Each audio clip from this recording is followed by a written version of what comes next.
पढ़ेगा इंडिया तभी तो बढ़ेगा इंडिया। बेटी बचाओ बेटी पढ़ाओ। आप जरूर यही सोच रहे होंगे कि सरकार के ये स्लोगन हम आपको क्यों पढ़ा रहे हैं।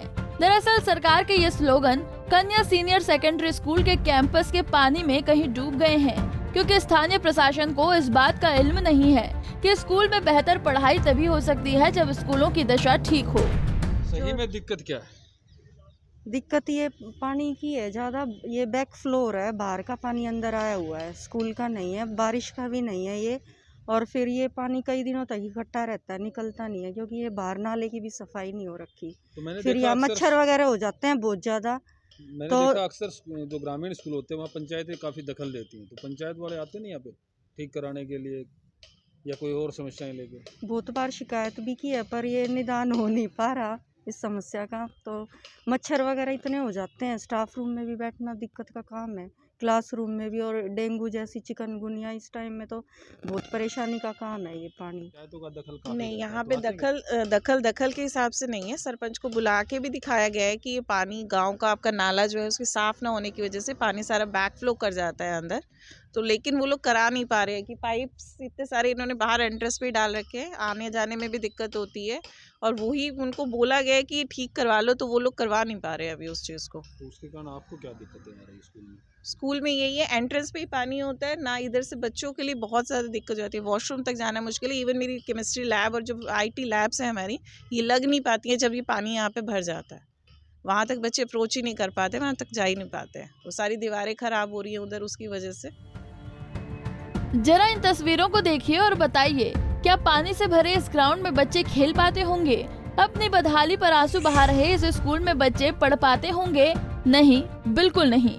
लेकिन क्या करें जनाब, सुनने वाला कोई नहीं है। बहादुरगढ़ का नूना मांजरा गांव के कन्या सीनियर सेकेंडरी स्कूल में बच्चे तो छोड़िए, अध्यापक भी परेशान हैं। स्कूल की दशा खराब है और गांव वाले स्कूल ग्राउंड को डंपिंग ग्राउंड की तरह इस्तेमाल कर रहे हैं। स्कूल में पानी भरा होने के कारण फर्श बैठ गया है और छत में दरारें आने लगी हैं। स्कूल प्रबंधन द्वारा सरपंच, SDM, DC, विधायक और शिक्षा विभाग के अधिकारियों को भी गुहार लगाई गई, लेकिन समस्या का समाधान नहीं हुआ।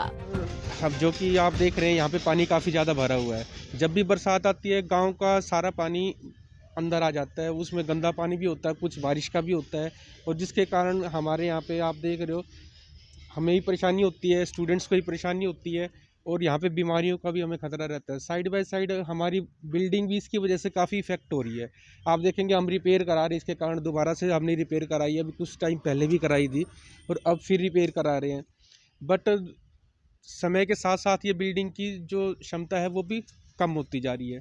तो हमारी यही गुजारिश है कि समय रहते इसको निकाला जाए और आगे सुविधाओं को बढ़ाया जाए। अभी ये एक्चुअली 3 गांव है इधर आसपास, और जो ये सीवरेज का ये है, ये पूरा कवर्ड है, सारा पॉलीथीन वगैरह से रुका हुआ है। तो ये हमारे अपने स्कूल का नहीं है ये, तो बाहर वो नाले की सफाई ना होने की वजह से, और ये इधर थोड़ा सा स्लोप है, तो बाहर का जो सारा पानी है गांव का वो यहाँ पर आके इकट्ठा हो जाता है। वैसे इतने सारे पॉजिटिव पॉइंट है, लेकिन ये पानी यहाँ ऐसे दिखाई देता है तो आने जाने वालों को सबको ये लगता है कि ये ध्यान नहीं है, और है ये गांव की वजह से सारा। वॉशरूम के बाहर भी पानी है? ये सारा ये इधर फिर फैला हुआ है ये, क्योंकि 3-3 गांव का पानी है। और इसका नहीं करते? कई बार कह चुके, शिकायत बहुत बार कंप्लेंट कर चुके, लेकिन अभी तक तो कुछ इसके बारे में नहीं एक्शन लिया गया। और काफ़ी दिक्कत होती है हमारे बच्चों को प्रेयर के लिए। आप देखो कैसे बच्चे आए, एंट्रेंस पे ही है, तो ऐसे बाहर देख के यूँ लगता है कि ध्यान नहीं दिया जा रहा, लेकिन हम बहुत कोशिश कर रहे हैं sir, time to time complaint कर रहे हैं। स्कूल के टीचर्स का कहना है कि स्कूल की छात्राएं बेहद मेधावी हैं। पिछले साल भी स्कूल की 33 छात्राएं मेरिट में रही थी। खेल कूद में भी छात्राएं नेशनल स्तर की प्रतियोगिताओं में भाग ले रही हैं। लेकिन ग्राम पंचायत और स्थानीय प्रशासनिक अधिकारियों की अनदेखी का नुकसान स्कूल के भवन को झेलना पड़ रहा है। अध्यापकों का कहना है कि वो पानी की निकासी के पुख्ता बंदोबस्त करवाने के लिए न सिर्फ गांव के लोगों बल्कि प्रशासनिक अधिकारियों से भी गुहार लगा चुके हैं, लेकिन समस्या का समाधान नहीं निकला। स्कूल में साफ सफाई के लिए भी टीचर्स खुद पैसा इकट्ठा करके कर्मचारी रखे हुए हैं। नाला खुला बनना चाहिए और विद्रोह से जो ड्रेन में पड़ना चाहिए। तो मेन तो निकासी की है जी। MLA साहब भी हैं इस गांव के, उनसे भी कह लिया हमने, तो पुराने एमएलए से भी कह लिया और प्रशासन से कह लिया, एसडीएम साहब खुद देख के गए हैं, एडीसी साहब खुद आए थे, सबको कह लिया, बीडीओ साहब भी आए थे। स्कूल के ग्राउंड की क्या हालत है? स्कूल के ग्राउंड जो है उसमें पानी भरा हुआ जी, डंपिंग ग्राउंड बना रखा है, लोहे माजरे का सारा पानी हमारे स्कूल के ग्राउंड में इकट्ठा होता है। बिल्डिंग की क्या हालत है? बिल्डिंग में क्रैक आ गए जी, अनसेफ सी हो गई है, 2-3 कमरे तो बिल्कुल बरंडा बैठ गया इस पानी के कारण, क्योंकि पानी खड़ा रहता है, बीमारियां फैलने का डर है कोविड में वैसे ही, तो ये समस्या जी। स्कूल के ऐसे हालात होने के पीछे का कारण 3 गांव की पानी की निकासी नहीं होना है। दरअसल गांव माजरा, नूना माजरा और देसलपुर के पानी की निकासी करने वाला नाला जगह जगह ब्लॉक हो चुका है। काफी समय से इसकी सफाई नहीं करवाई गई है, जिसकी वजह से पानी ओवरफ्लो होकर स्कूल के अंदर घुस गया। काफी समय पहले तीनों गांव के लोगों ने चंदा इकट्ठा करके गांव का स्कूल बनाया था, लेकिन इसके रखरखाव के लिए सरकार भी पूरा खर्च नहीं कर रही। परिणाम स्वरूप स्कूल की बिल्डिंग में दरारें पड़ रही हैं, जो कभी भी किसी हादसे का रूप ले सकती हैं। लेकिन कौन इस बारे में सोचे? इतना समय किसके पास है? स्कूल में पढ़ रहे बच्चों और बच्चों को पढ़ा रहे अध्यापकों को इन्हीं के हाल पर छोड़ दिया गया है।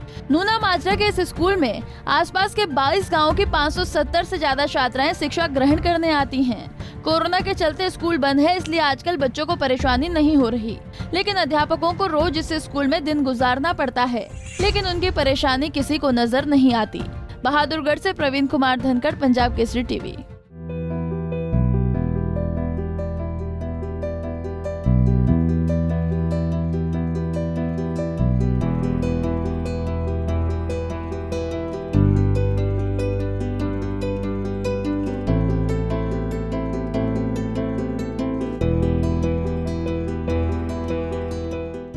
हमसे जुड़े रहने के लिए हमारे YouTube चैनल को सब्सक्राइब करें और नई वीडियो की नोटिफिकेशन के लिए बेल आइकॉन को दबाएं।